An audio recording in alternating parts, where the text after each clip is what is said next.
is Nurse Gilmore. I am in Nursing 290. I am speaking on clinical judgment. Um, I would like to express how my classes are going. Right now, they're going very well.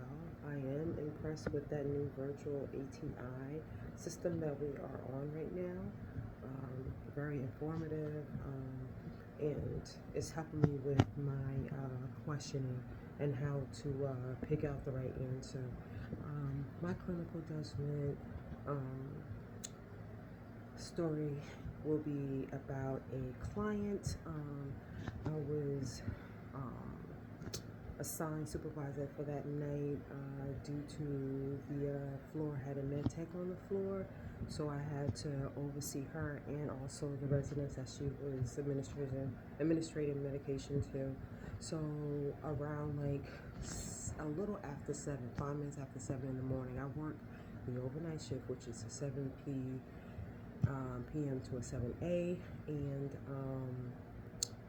right at change of shift, one of the residents who usually walk around with ambulance, his verbal skills are very depleted. He mumbles a lot. So his regular CNA came in that morning, getting ready for a shower. He jumps up, and she said when he jumped up out of bed, he immediately fell right down into the wheelchair. And she said it's just not like him, and he started to slump over to the side. So she said when she had noticed that, she had called for me to come down. Once the staff came and got me, I ran to the room. I made sure that I had all my vital sign machines with me. When I got to the room, the resident was very lethargic. Easy to arouse, but very lethargic. Took his vitals. His vitals like 128 over 60 something. Pulse ox was like 96% on room air. I had stimulated him just a little bit just to see, his reaction. His action was very like swift, and he started to look at me, started to mumble his words, whatever. And like I had asked him before, was his baseline with his communication. He was like, yeah, oh, okay. So I'm like, okay, so he might have just had like some ortho hypotension going on from getting up so fast, and then he just had like a sudden blood pressure drop. So that's what I'm thinking. So I told the staff, like, okay, so what are you about to do to him, do with him at this time? She was like, well, I was about to get him a shower. I was like, so this is where the clinical judgment come in place. So at that time, I was like, okay. So she stated that, the only weird thing this morning is when he stood up and then all of a sudden he dropped down. But as I do my assessment, I'm looking at him, I see his color's a little pale, and I see the other staff from over there cleaning up his linen and stuff from off the bed, like all the dirty linen, getting it ready for the new stuff.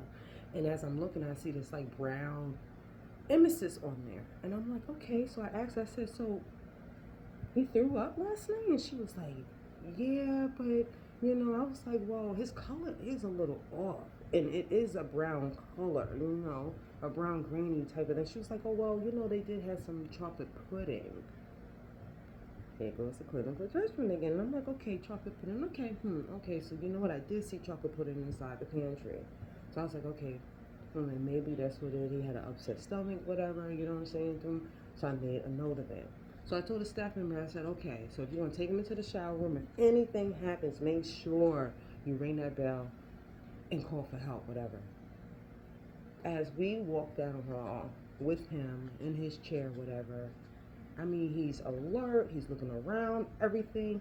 Gets into the shower room. I'm at the desk waiting for staff to come to relieve me, and I get an emergency to get into the shower room. I get into the shower room, and this man is slumped over in his chair. So I'm like, oh my God. We all, thank God he was strapped to the shower chair safely. All the safety mechanics was on him. So we lifted him out of the out of the tub, whatever. Got him over. All the staff members working as a team, whatever. We got him into, from out of the shower room. And at this time, I'm giving him sternum rubs. He's a little arousal and stuff like that. But then you can see his color is just pale. And I'm like, okay, Kamisha, that was probably a GI bleed. Boom. I'm like, okay. So we run back into the room. We go back into the room. We get him laid down, get him all dried up and stuff. He's looking around and stuff like that. 911 is already called already. I called 911 when I was being called into the shower room. Already got them already coming. So by the time I get into the room, the other morning supervisor's coming in with the paperwork and stuff, because he said on the way, his way in, he heard me say, calling 911. So he started getting paperwork together. The next thing you know, we getting him, all situated for him to go out. He's alert, looking around, talking to us. We take his blood pressure again. His blood pressure dropped from 120 something over 60 something, to all the way down to 94 over something. I'm like, oh my God, something's going on.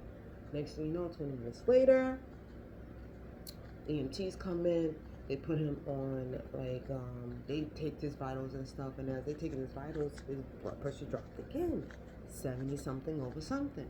Next thing you know, they put him on the stretcher, and they run out. So my thing is, what I would have did differently was immediately call 911 when I first expected a GI bleed, when I first expected that brown, gritty, substance on his bed from him vomiting, was not just pudding, taking it off the strength of what the staff member was saying. I should have just went on and, followed through. I think, things would have been much better. So, definitely a learning experience.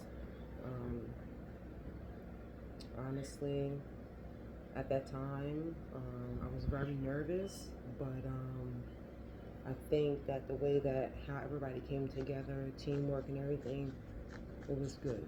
It was good. It didn't make me feel no different as a nurse or anything like that. My emotions is just very high, because I'm like, oh my God, I really don't know nothing about this resident. So it's just okay, boom, boom, boom, just looking and assessing the situation at hand. So yes, so clinical judgment. Thank you.